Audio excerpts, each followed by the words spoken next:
ভিডিওটি দেখে এমন কোনো মানুষ নেই যে আফসোস করেনি, এমন কোনো মানুষ নেই যে মানুষটি এই ভিডিওটি দেখার পরে কোনো সূচনা করেনি।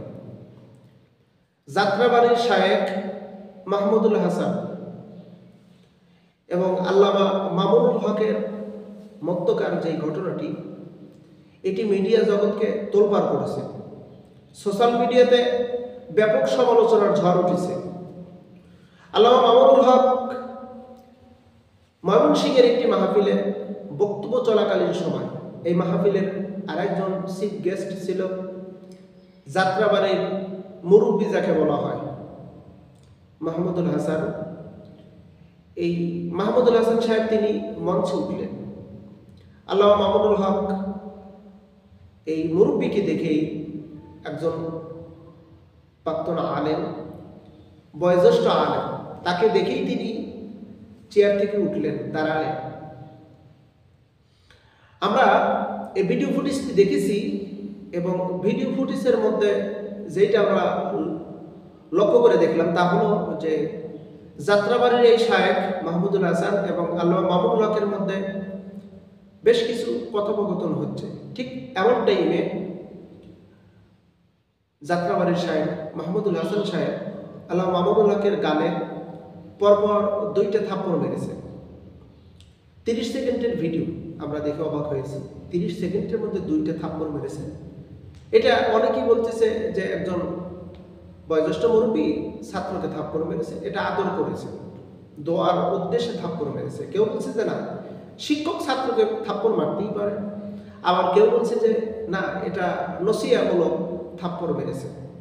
তো মূলত কেন, কি জন্য এত বড় একজন শাইখুল হাদিস, ইবনুল শাইখুল হাদিস, আল্লামা মামুনুল হক শাইখুল হাদিস, তার আব্বাও শাইখুল হাদিস এবং হাফেজে কোরআন, আল্লামা মামুনুল হক এত বড় একজন আলেমে দ্বীন, তাকে জনসম্মুখে, মিডিয়ার সামনে, ক্যামেরার সামনে, হাজার হাজার তৌহিদি জনতার সামনে থাপ্পড় মারল, যেটা এখন সোশ্যাল মিডিয়াতে ব্যাপক তোলপাড় শুরু করেছে।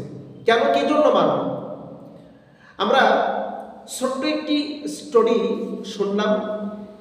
তাফসীর মাহফিলে যে উপস্থিত ছিল, যিনি ঘটনাটি প্রত্যক্ষদর্শী, তিনি ওই মাদ্রাসারই একজন মুআল্লিম, ওই মাদ্রাসারই একজন মুদাররিস। তিনি ফেসবুক লাইভে এসে আল্লামা মামুনুল হককে কেন থাপ্পড় মেরেছেন এই বিষয়ে তিনি ডিটেলস প্রায় 12 মিনিটের একটা আলোচনা করেছেন। যে ঘটনাটি তিনি উল্লেখ করেছেন যে যাত্রাবাড়ির শায়েখ যেখানে যায় সেখানেই ক্যামেরা নিয়ে একটু আলোচনা সমালোচনা হয়, যেখানে যায় সেখানেই ক্যামেরার বিষয় নিয়ে ব্যাপক আলোচনা হয় এবং বেশ কিছু ক্যামেরা নিয়ে যায়। তো এখানকার ঘটনাটি হলো আল্লামা মামুনুল হক বক্তব্য দেওয়াকালীন সময় তিনি কিছু ক্যামেরা নিয়ে এসেছেন এবং সেই ক্যামেরাগুলো নিয়ে আলোচনা হচ্ছিল। এক পর্যায়ে দেখা যায় একটা বিশৃঙ্খলা, একটা আনডিসিপ্লিন সেটআপ যাকে বলা হয়, আনডিসিপ্লিন সেশন যাকে বলা হয়। তো এরকম একটা অবস্থা যখন পরিবেশ সৃষ্টি হচ্ছিল, আল্লামা মামুনুল হক তখন সমস্ত মিডিয়ার ভাইদেরকে বলছিল, ভাইরা আপনারা ক্যামেরাগুলো বন্ধ করে দেন, আপনাদের রেকর্ড করার দরকার নেই। এই এতটুকু কথা আল্লামা মামুনুল হক যখন বলেছেন, তো এই শায়েখের যাত্রাবাড়ি, হ্যাঁ, যাকে মাহমুদুল হাসান সাহেব, যাকে সবাই মুরব্বী বলে জানে, তো এই মুরব্বীর আঘাতকৃত হলে আল্লামা মামুনুল হকের গালে পরপর 2টা থাপ্পড় মেরেছে এবং এই থাপ্পড় মারাতে আল্লামা মামুনুল হকের মুখে মানে একটু অনীহা বা একটু রাগ হোক তা দেখতে পারলাম না, বরং তিনি খুশি হয়ে হাস্যোজ্জ্বল চেহারা নিয়ে তিনি আবার শায়েখে চরমনের হাতে হাত রাখার চেষ্টা করতেছে, কিন্তু তিনি হাত মিলাচ্ছেন না। অর্থাৎ তার যে কি রাগ ক্ষোভ, মাহমুদুল হাসান সাহেবের যে রাগ আল্লামা মামুনুল হকের উপর, এটা তিনি মানে বাহ্যিকভাবে প্রকাশ করেছেন এবং তার অন্তরে যে কি পরিমাণ রাগ জমা ছিল আল্লাহ ভালো জানে এবং সেই ভালো জানে। তবে এই ভিডিওটি দেখে আমরা ব্যথিত হয়েছি। এত বড় মাপের একজন শাইখুল হাদিস, এত বড় মাপের একজন আলেম, যিনি টানা 47টা দিন রিমান্ডে ছিলেন, তাকে লম্বা সময় জেলখানার ভিতরে থাকতে হয়েছে।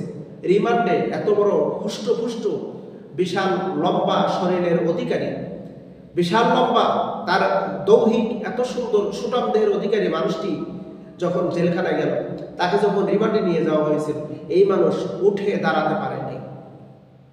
হুইল চেয়ার করে, আমরা দেখেছি হুইল চেয়ারে করে তাকে আদালত চত্বরে নিয়ে আসা হয়েছে, আদালতে নিয়ে আসা হয়েছে। তিনি অন্যের ঘাড়ের উপর হাত দিয়ে তারপর হেঁটেছেন। কারা নির্যাতিত একজন আলেম, মাসলুম একজন আলেম, তার এমনকি তিনি ইমানের পরীক্ষায় উত্তীর্ণ, বাংলাদেশের সমস্ত রকমের বাতিলের বিরুদ্ধে বলিষ্ঠ কণ্ঠস্বর, বলিষ্ঠ কণ্ঠ ব্যবহার করেছেন আল্লামা মামুনুল হক, যার কথা শোনার জন্য বাংলাদেশের হাজার যুবক পাগল। আর আপনি শায়েখ মাহমুদুল হাসান সাহেব, আপনি এই প্রকাশ্যে হাজার হাজার মানুষের সামনে, মিডিয়ার সামনে, ক্যামেরার সামনে আপনি থাপ্পড় মারলেন। আপনার কি এমন রাগ হয়েছিল যে আপনি আল্লামা মামুনুল হককে কেন থাপ্পড় মারলেন? হ্যাঁ, আমরা জানি আপনি মুরব্বী মানুষ, তবে অনেকেই বলতেছে যে আল্লামা মামুনুল হকের ওস্তাদ না, কোনো মতে ওস্তাদ হতে পারে না। কোন ক্লাস পড়াইছে, কোন সাবজেক্ট পড়াইছে, কোন দার্স দিয়েছে এই মাহমুদুল হাসান সাহেব? আল্লামা মামুনুল হকের ওস্তাদ হওয়ার অধিকার তো তার নেই। আর এমন ওস্তাদ ইম্পসিবল, অসম্ভব। এমন ওস্তাদ হতেই পারে না, এমন ওস্তাদ হতেই পারে না যে ছাত্রের কোনো ত্রুটি প্রকাশ্যে দিবালোকে মানুষের সামনে, আর এত বড় একজন আলেম তার গানে থাপ্পড় মারতে পারে, এমন ওস্তাদ হতেই পারে না। আল্লামা মামুনুল হকের ওস্তাদ হতেই পারে না। আল্লামা মামুনুল হকের ভিতরে আদব দিয়ে পরিপূর্ণ।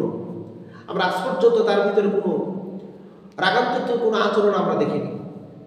আল্লামা মামুনুল হক আজ পর্যন্ত তার ভিতরে কোনো উগ্রতা আমরা লক্ষ্য করে পাই নাই। আর তিনি যার কাছ থেকে শিখেছেন তিনি একজন অবশ্যই মুআদ্দিব, আদবের শিষ্টাচারের একজন ব্যক্তি। তার কাছ থেকে তিনি শিক্ষা গ্রহণ করেছেন। মাহমুদুল হাসান সাহেব মামুনুল হকের ওস্তাদ, এটা অস্বীকার যোগ্য একটি কথা, অযৌক্তিক একটা কথা। হ্যাঁ, মুরব্বী মানুষ, বয়োজ্যেষ্ঠ মানুষ, এটা আমরা স্বীকার করতে পারি। একজন প্রবীণ আলেম আমরা বিশ্বাস করতে পারি। তাই বলে তিনি যে আচরণটি করেছেন, এই আচরণটা আমরা কখনোই মেনে নিতে পারতেছি না, মানতেও পারি না। বরং তার এই আচরণে আমরা ধিক্কার জানাই। যদি আপনি শিক্ষক হিসাবে বলতে পারেন যে আমি শিক্ষক হিসেবে আমি ছাত্রকে যেখানে সেখানে ইচ্ছা আমি শাসন করতে পারি, আমি মনে করব আপনি শিক্ষক নামের কলঙ্ক, শিক্ষক নামের আপনি কলঙ্ক, ওস্তাদ নামের আপনি কলঙ্ক। আপনি যে কাজটি করেছেন এটা অবশ্যই গর্হিত কাজ এবং নিন্দনীয় কাজ। অবশ্যই এই কাজটি জাতির কাছে প্রশ্নবিদ্ধ। আজকে সোশ্যাল মিডিয়ায় হাত দেওয়া যাচ্ছে না। ফেসবুকে ঢুকলেই আল্লামা মামুনুল হক আর এই শায়েখ যাত্রাবাড়ি মাহমুদুল হাসান। তো আপনাদের এই কর্মকাণ্ড জাতির কাছে একটা কৌতূহল হয়ে দাঁড়িয়ে গেছে। এমনটি আমরা আশা কখনোই করিনি। ইসলাহ করে নেন, আল্লাহ সুযোগ করে দিন।